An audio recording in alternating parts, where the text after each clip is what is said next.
નમસ્કાર ટીવી9 સમાચાર સાથે હું છું જિજ્ઞાસા। સમાચારમાં સૌથી પહેલા વાત વડોદરાની કરીએ કે જ્યાં પાદરા ગંભીરા બ્રિજ દુર્ઘટનાની તપાસમાં એસીબી જોડાઈ છે। સસ્પેન્ડ કરાયેલા અધિકારીઓની સંપત્તિ અંગે એસીબીની તપાસ 4 પૈકી 3 અધિકારીઓને નિવેદન માટે બોલાવ્યા છે। 2 ડેપ્યુટી ઇજનેર, મદદનીશ ઇજનેર સહિત 3 અધિકારી હાજર થયા। કાર્યપાલક ઇજનેરને તપાસ માટે ન બોલાવતા અનેક સવાલો ઉઠ્યા।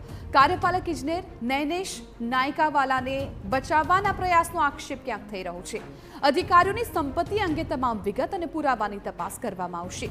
દુર્ઘટનામાં જવાબદાર 4 અધિકારીઓને સસ્પેન્ડ કરવામાં આવ્યા હતા।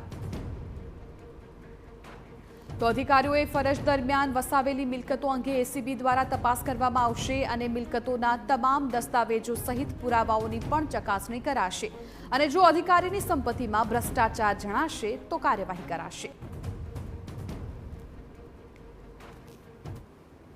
મોટા જવાબદાર જ કાર્યપાલક ઇજનેર છે ને કાર્યપાલક ઇજનેર હજી પણ પોતે કરેલા ખોટાનું સ્વીકારતા નથી અને સ્થળ પર આવીને બ્રિજ તૂટ્યા પછી એમ કહે છે કે હજી આ બ્રિજની સ્ટ્રેન્થ એટલી છે 100 વર્ષ ચાલે એવો છે, તો આ તૂટ્યો એને માટે જવાબદાર કોણ?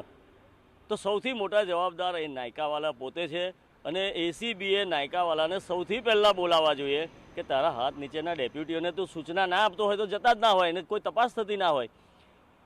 હર્ષદ પરમારની લેખિતમાં ફરિયાદ હતી, બ્રિજ હલતો હતો, તૂટી જાય એવો હતો, તો આ લેખિતમાં ફરિયાદ પછી પણ આ ક્રિમિનલ નેગ્લિજન્સની નાયકાવાલા પર ફરિયાદ પણ દાખલ કરવી જોઈએ। એસીબીએ એની સંપત્તિ પણ ટાંચમાં લેવી જોઈએ અને અવૈધિક સંપત્તિ હોય તો એની ઉપર ફોજદારી કાર્યવાહી પણ કરવી જોઈએ। પાદરા ગંભીરા બ્રિજની દુર્ઘટના જેમાં 20 લોકોએ પોતાનો જીવ ગુમાવવાનો વારો આવ્યો હતો। આ તમામ લોકોને જ્યારે જીવ ગુમાવ્યા ત્યારબાદ પ્રાથમિક કામગીરી તરીકે રાજ્ય સરકાર દ્વારા જે જવાબદાર પ્રાથમિક રીતે હતા તેવા 4 અધિકારીઓને સસ્પેન્ડ કરવામાં આવ્યા હતા, જેમાં કાર્યપાલક ઇજનેર, 2 ડેપ્યુટી ઇજનેર અને 1 મદદનીશ ઇજનેર।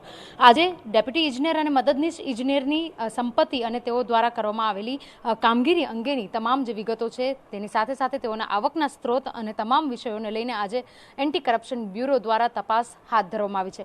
ઉલ્લેખનીય છે કે રાજ્ય સરકાર દ્વારા જ્યારે આ અધિકારીઓને સસ્પેન્ડ કરવામાં આવ્યા ત્યારબાદ તે અંગેની તમામ જે કામગીરી છે તેઓએ કરેલી જે કામગીરી છે તે અંગેની તપાસ પણ શરૂ કરવામાં આવી હતી। તેની અંદર જ સાથે સાથે એસીબી દ્વારા પણ તપાસ શરૂ કરવામાં આવી છે। તમામ જે અધિકારીઓ છે તેઓ દ્વારા નોકરીનો સમય, તેની સાથે સાથે તેઓએ વસાવેલી મિલકતો, કેટલી મિલકતો વસાવી છે તેની જે તમામ વિગતો છે તેની સાથે આજે અધિકારીઓને બોલાવવામાં આવી રહ્યા છે અને તેઓના જવાબ પણ લખવામાં આવી રહ્યા છે। ઉલ્લેખનીય બાબત છે કે જે રીતે તંત્ર દ્વારા પ્રાથમિક કામગીરી અંતર્ગત આ અધિકારીઓને સસ્પેન્ડ કર્યા ત્યારબાદ હવે તમામ જે અધિકારીઓ છે તેઓની તપાસ શરૂ કરવામાં આવી છે, ત્યારે આ તપાસને લઈને અંતે જે પુરાવાઓ મળે છે તેની અંદર ભ્રષ્ટાચાર થયો છે કે કેમ તે અંગેની વિગતો સામે આવી શકે છે।